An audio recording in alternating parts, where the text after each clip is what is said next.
I have my emotional support Coca-Cola and I'm ready to go. Okay, hey everyone, and welcome back to another video. It's Kayla, first of all, and today we are going to be talking about my December wrap-up, all the books that I read in December, and my January TBR. I know, groundbreaking, I'm putting them in one video. Overall, I had a pretty decent reading month in December. I got sick during finals, and so, ironically, I don't read a lot while I'm sick just because I always associate the memories of the moment that I'm reading a book in with the book that I'm reading. So I was like, I don't want to associate being sick with the book that I was reading. But overall, I did get quite a bit read. I think I read 4 books total, which I always set my goal for each month at 5, but I'm really glad if I finish 1 or 2. So above average month for me. Let's get right into it. Actually, before we get right into it, just a little disclaimer that I've only used this mic like once or twice. So I apologize if the audio is a little funky. I'm still trying to figure out, like, I can't wear it on any of my clothes because then it just sounds weird, so I have to hold it, but then, like, how far do I hold it?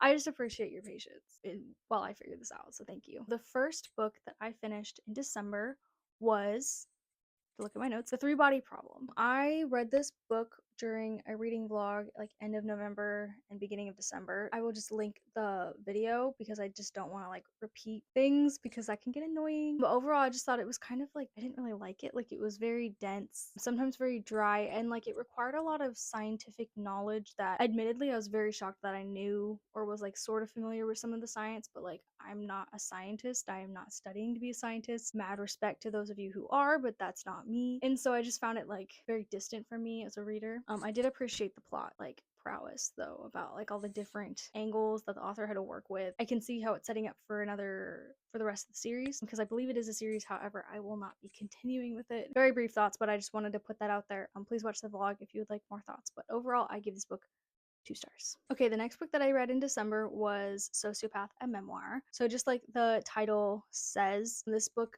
details the life of the author as a diagnosed sociopath and like her struggles in her life and her journey to attempting to help other sociopaths like her. This was like a spontaneous read for me because one of my friends recommended it for book club, and even though it didn't end up being our like book club pick, I still put it on hold at the library and it came early, so I just read it even though it wasn't on my TBR. One thing that I noticed about it was I really liked how much attention to detail there was throughout the whole narrative. However, some of the life lessons of the book I found to be kind of repetitive the first time that the lesson was presented, because a lot of times like memoirs are about the things you learn in your life, right?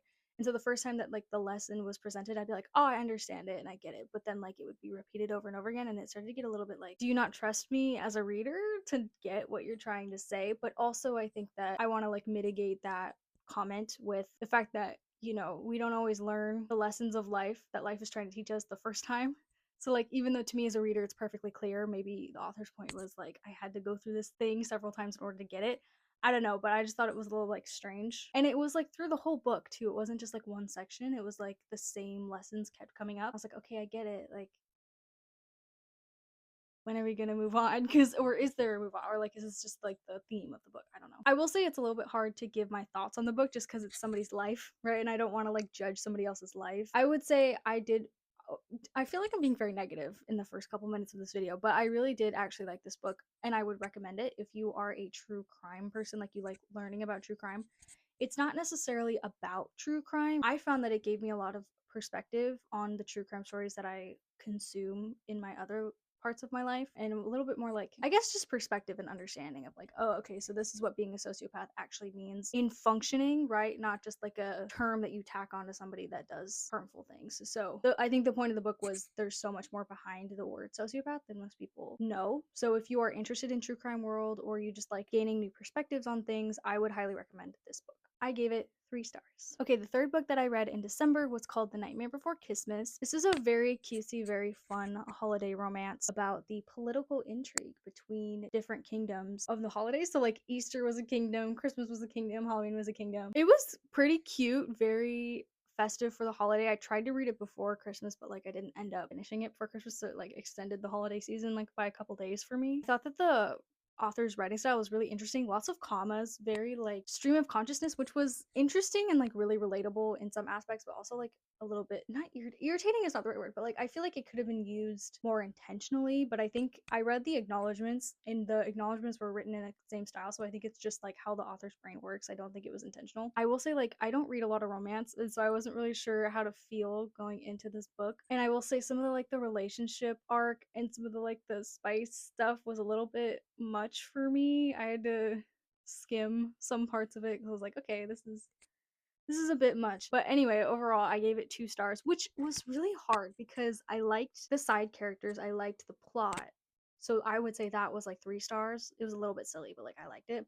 But then the relationship stuff and the relationship arc was just like, I hated the way that it like wrapped up for me. And I also didn't like that it was like instant love at first sight kind of thing. I was like, guys, you have almost 400 pages to develop a relationship. Let's slow down just like a little bit, because then the ending was really rough. It was, I don't know how to feel, like I said, because I don't read a lot of romance. So, like, I don't know if that's normal or if I'm just being picky or if I should just stick to fantasy. Like, I don't know. But this is how I feel at 1:30 on a Sunday. So I say I rated it 2 stars, but it's really like 2.5. I don't do half stars on like Goodreads and Storygraph just because I don't like it.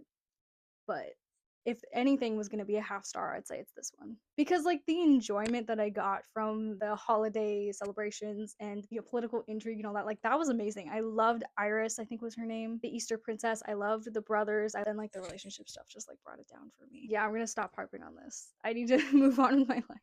I saw that there was as I continue to harp on it, I saw that there was a second book that was going to come out maybe next year, I think, about St. Patrick's Day. That was the vibe that I got from it. So I'm going to say all this about this Christmas book, but I'm probably still going to read the next one in the series. And the last book that I read in December was All Systems. Oh wait, I have this book. Hang on. I forgot. All of these other books were library books, so I forgot that I actually own this one. All Systems Read by Martha Wells. This is the first book in the Murderbot series. This was actually the last book that I read in December and 2024, which made it my 50th book of the year. I made it. To put a little tagline on this book, I'd say this was a shorter novel / novella. I'm not really sure what the technical term is, but it chronicled the heroic adventures of an introverted robot. I relate. I really loved this. Like, it was the perfect length. I definitely understand the hype of this book because I've seen it all over the internet. I really loved the main character. I loved the other characters and how just like simplistic it was. I guess simple isn't the right word, but more like understated. Like, it was very straightforward, very simple, but still like a complex emotional world, right? So it's just, I don't know if this makes any sense. You just have to read it to get it. I will say I did not like the ending. The ending did not make a lot of sense to me. Like the very, very end, the last decision that Murderbot makes. I'm trying to keep this spoiler free for those of you who want to read it or haven't read it or don't care, but I did not like the last one. The last decision that they made. I know that you have to have decisions like that in order to continue the series, which I will be doing. But Murderbot, why? Murderbot, why? All right, now we are going to move into my January TBR, and I just want to be clear. I've been working on with all these book videos, like giving little descriptions of the books before I talk about them, so that you kind of like are oriented in the world that I am operating in. I'm not very good at them, so I'm like working on that skill. But with the TBR books, I don't even try. Like, I don't know what they're about yet because I haven't read them. So if you want a description of these books, I'm sorry I can't give it to you, but stay tuned for my January wrap up coming hopefully early February, and you will then get to see not only what the book's about, but also my thoughts on it. And if you can't wait that long, look it up on Goodreads. I'm sorry. So the first book on my January TBR is A 7-Year Slip by Ashley Poston. I'm pretty far into this. I would say last time I checked, I think it was like over 30%. This was the book club book for January. I unfortunately did not finish it in time because there were some shenanigans with the library. Partially my fault, partially not. All I know about it really is that it's like this little romance novel about this girl who lives in this apartment that can sometimes sporadically time travel by 7 years. It is really cute. I like it. It's being very unexpected, surprising me in the best way.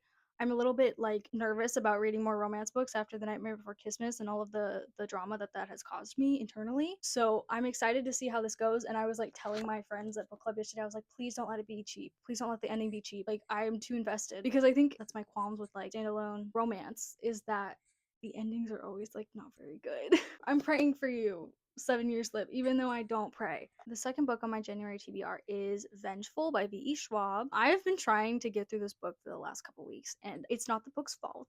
I just keep having to prioritize the book club book or other books that I promised other people that I would read.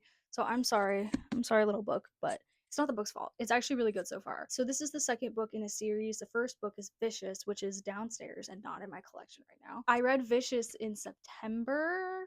It might have been October. It doesn't matter. I read it in the fall. I really liked it, but I was like not sure how like you're supposed to continue the story because it seemed like the main conflict was mostly resolved, and so I'm really interested to see where Schwab takes this book because so far it's really interesting and it doesn't feel like an add-on to the first one. You know what I mean? Like this is the natural progression of the story. It feels I hate sequels where it feels like the author just wanted to write another book and so they like made something up. I know the whole thing's made up. You don't need to come at me. They just created a problem rather than letting the plot and the world like naturally have a problem. Does that make sense? I don't know if that makes any sense, but it feels very natural and I'm really excited to see where the story goes. I don't know. I'm kind of on the fence. Like, do I like it? Is it not for me? I'm still trying to figure it out and I'm excited to see where it goes from here. I wrote in my notes that it was eyebrow raising in an interesting way. So we'll see how this goes. The third book on my TBR for January is A Song for the Wild Built by Becky Chambers. I have heard a lot about this book online and from friends, so I'm very excited to see what it's about because I don't really know what it's about. I have expectations. I'm expecting cozy vibes. I'm expecting close built friendships, but I have no idea if that's actually what it's about or if it's gonna be like super not that. So yeah, I don't have anything else to say about this book because I literally know next to nothing about this book other than a lot of people like it. So I'm excited to see what happens in this book and if it is worth a read and if I would like to read the second book because although I love myself a good long series like The Mortal Instruments, nothing hits the spot like a short duology. The fourth book on my January TBR is The Wicked King by Holly Black. This is the point in the TBR where the likelihood of me getting to these books is just like going downhill, but I'm gonna put it on TBR anyway. I can hope. So this is the follow-up to Cruel Prince, which I read in the Ember months. I don't remember exactly, but the more that I think about that book, the more excited that I am to read this one. I'm so excited to jump back into like the high fantasy. Nothing hits like a fairy book. Let's be real. Do I remember all of the things that happened in the Cruel Prince? No. Am I going to reread The Cruel Prince? Also, no. So this should be interesting. I might have to do a little TikToking and like try to. I had to do that with Vengeful, where I had to like look up what happened in the first book. I don't remember. The last book on my January TBR is Artificial Condition by Martha Wells, the second Murderbot book. There's just a lot of sequels this month, I guess. I'm just trying to like get through these series. I got too many books to read. Like with A Song for the Wild Bill, I don't really know what's gonna happen in this book other than Murderbot is gonna get up to something. Hopefully they don't get into too much trouble, and I'm really hoping that I get to see the crew again and Murderbot doesn't go to a completely different location because I really liked it. Felt very like cozy sci-fi, the first book, and I'm hoping that those vibes stay in this book, but I don't really know. I don't know anything. I just have to read it and find out. Alright, so those are all of the books that I read in December and all of the books that I want to read in January. Hopefully I didn't say July at any point in this video, but it's occurring to me that I may have. Anyway, again, thank you so much for watching and Happy New Year. Let me know in the comments below what your reading goals are for this next month or this next year, whatever you want to share. Thank you again so much for watching and I will see you in the next video. Bye!